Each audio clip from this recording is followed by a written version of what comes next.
The news out of China today was incredibly important. I'm not sure you're going to hear much from the mainstream financial press, but I'm going to run down the most important things that happened today or this our morning and what the implications are.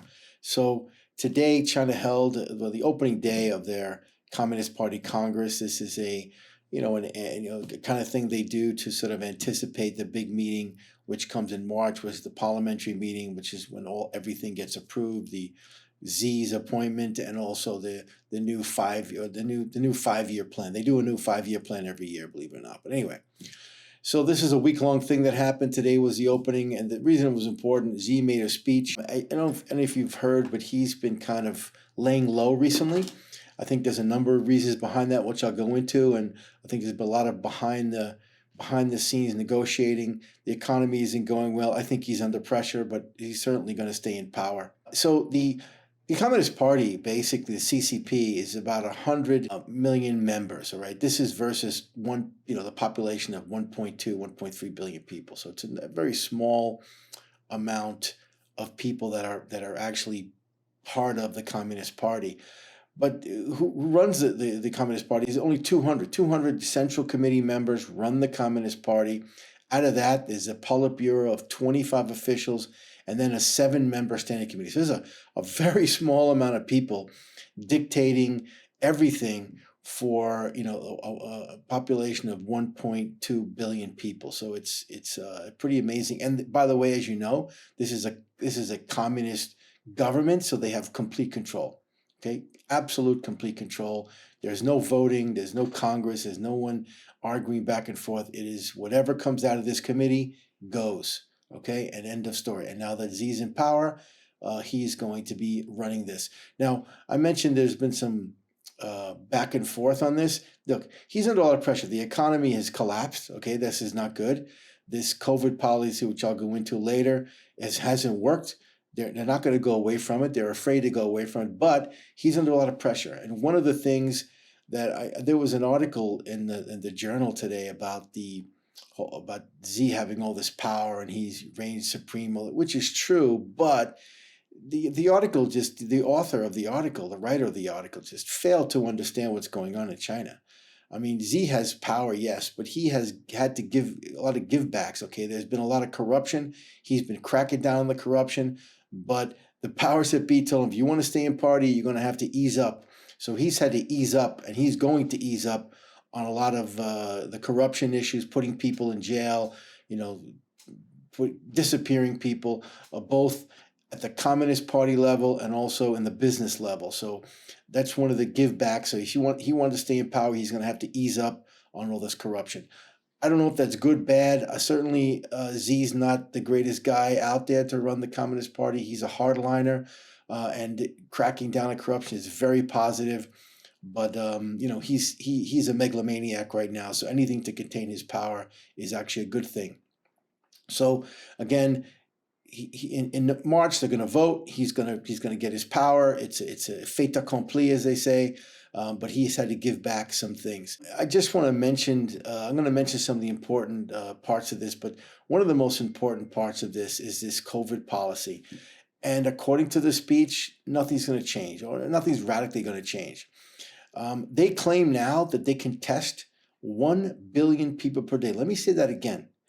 They claim, and I know that this is a fact, they can test 1 billion people a day. The reason I know it's a fact, I've talked to a lot of people in China, and the way they do it is that everyone is required to use their these specific phone apps run by the government. So essentially the government has control of your phone, and you have to every day put into the app that you've tested negative.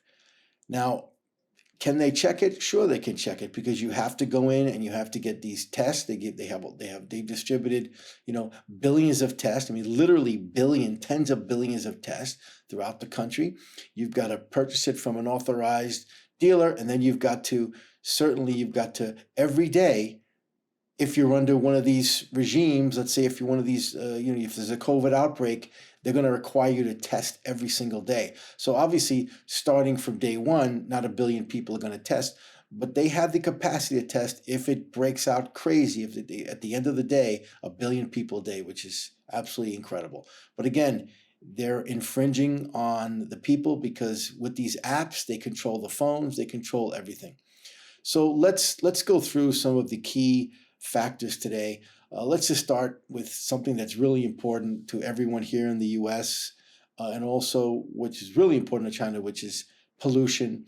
And I'm not going to say ESG because China doesn't believe in ESG. What they do believe in is stop the pollution. They have polluted their country. Only 20% of the water in China is even drinkable. Okay, that's incredible. Only 20% of the water is drinkable. The air in certain cities like Beijing at times is not even breathable. So they've been really trying to do, they really need to cut emissions. They need to, I don't know if carbon neutral is the right word, but they have to cut emissions. They have to do something on pollution, and they are doing it. But they're doing it slowly because obviously at the end of the day, with the slowdowns and the problems in Russia-Ukraine war, they just can't switch to a green economy. They've got to continue with, and they're still building coal plants, by the way. Okay, so we got people up in arms about this government and our government not cutting, big business not cutting. Meanwhile, China is building, a lot of coal plants. I don't know the number, but they started to build. They have no other choice. They have 1.2 billion people. They need to get energy. They've, like everyone else, they've gone away from nuclear. But even though they are looking at nuclear, but now they're building coal plants, which isn't sustainable. But they have no choice. They're the leader in electric cars. China knows electric cars are going to solve any problems, but they have to do everything they can to cut the pollution because it's affecting the food if they eat, it's affecting the air they breathe and the water they drink much more than is being affected here.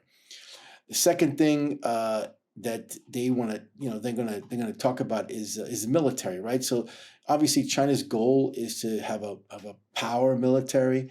Z talked about it today. Training, combat conditions, all of these things are going to continue to do this. They continue to spend money on military. They have no choice. They have no choice because the U.S. is obviously the leader, and the U.S. is showing that they're willing to give as much military aid as possible to anyone that is fighting against who they perceive to be the enemy, right? So they've got to continue to modernize their army. They've got the largest infantry force in the world, which they've never used, by the way. Just to put in context, China has never invaded any country.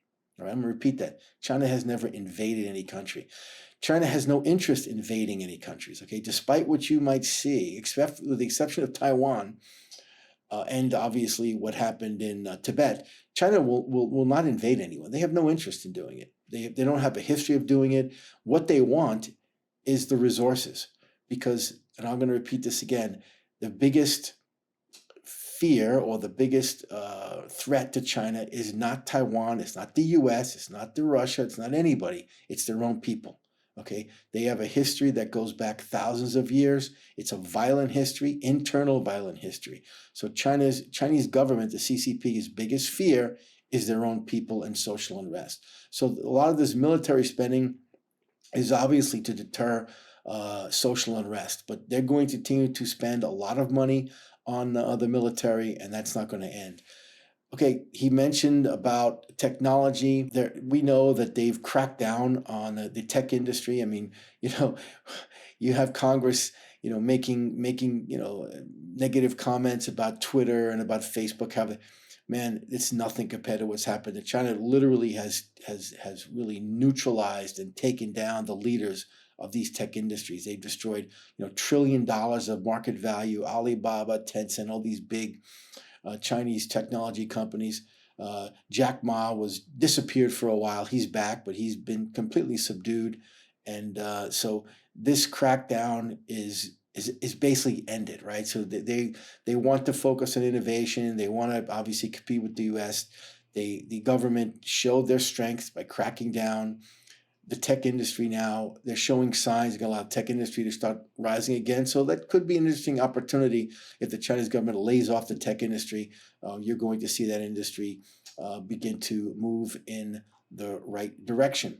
I guess I might as well talk about it now. Taiwan and Hong Kong. But Taiwan is the big thing. Look, I mean, I hate to say this, folks, but, China has a right to Taiwan. Taiwan is Chinese territory. Okay, you have to read. You have to read history.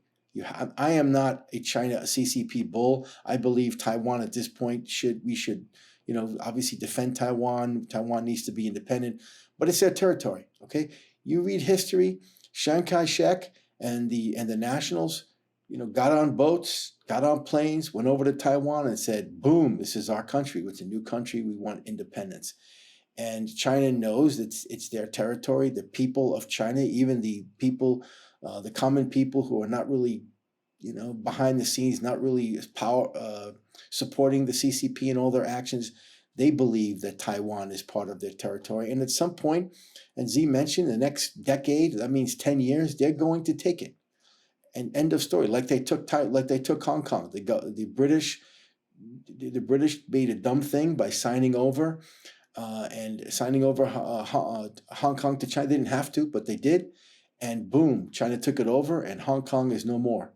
Okay, Hong Kong used to be one of the great financial centers of the world. It is no longer. It is now just a puppet government island of China. And that's what Taiwan's going to be eventually. And Taiwan industry, especially semiconductors, needs to move. They need to get out of there. They're going to, all right? But, a lot of industries will stay, and maybe, China will recognize they need to leave it alone, but they're going to take Taiwan.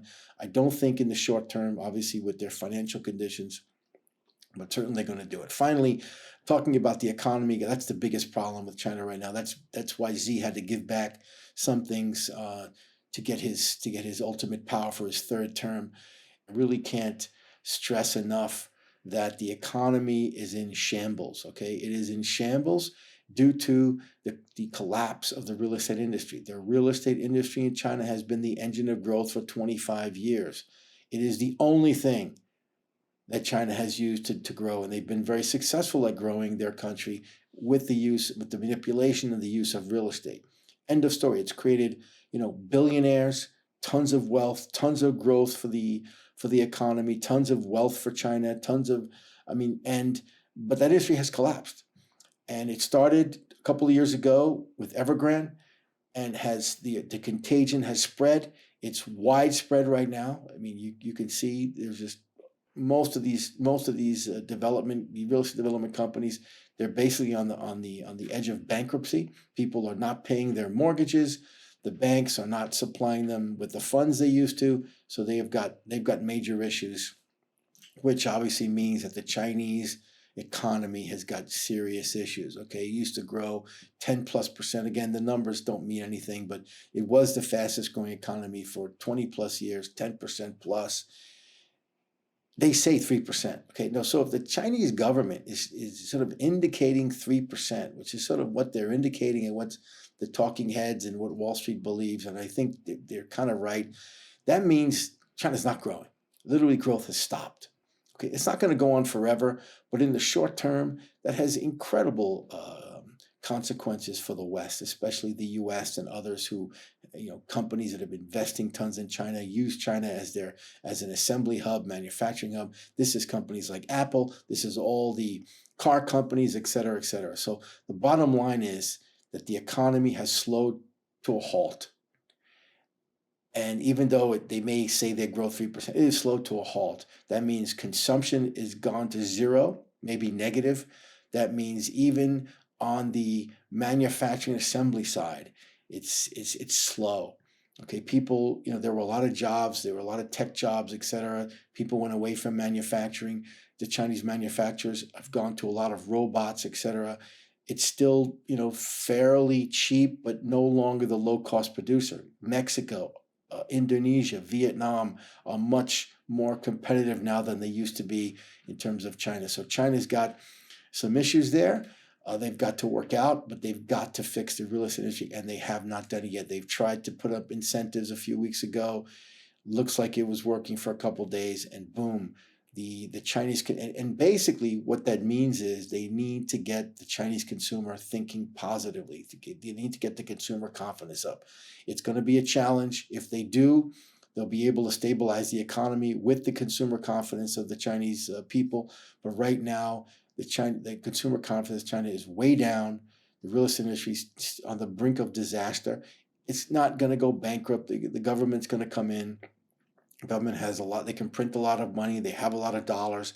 They can go in and certainly stabilize the industry. They will do that. They probably have done it already, but they can't make it grow. I mean, they can't force people to buy. They can throw a lot of money at it and try to get people to buy, but they can't force people to buy. So, but I think over the next 3 to 6 months, they're going to stabilize, and maybe they'll start to get people to move again. And so then there could be some interesting opportunities there.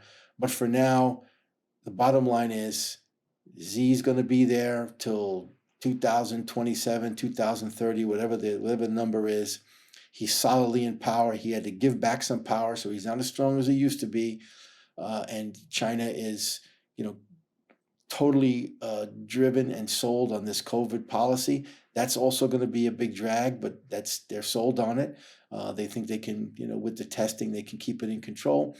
But again, it's going to be a slow growth situation going forward. So exporters in the U.S., exporters in Europe, large companies like Apple, like Microsoft, etc., who obviously do a lot of business in China.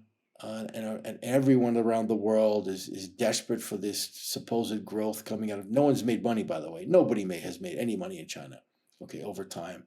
But they see a nirvana there, so boom, it's not going to be there. So this contributes to this global recession that we're in, and we're going to continue to be in.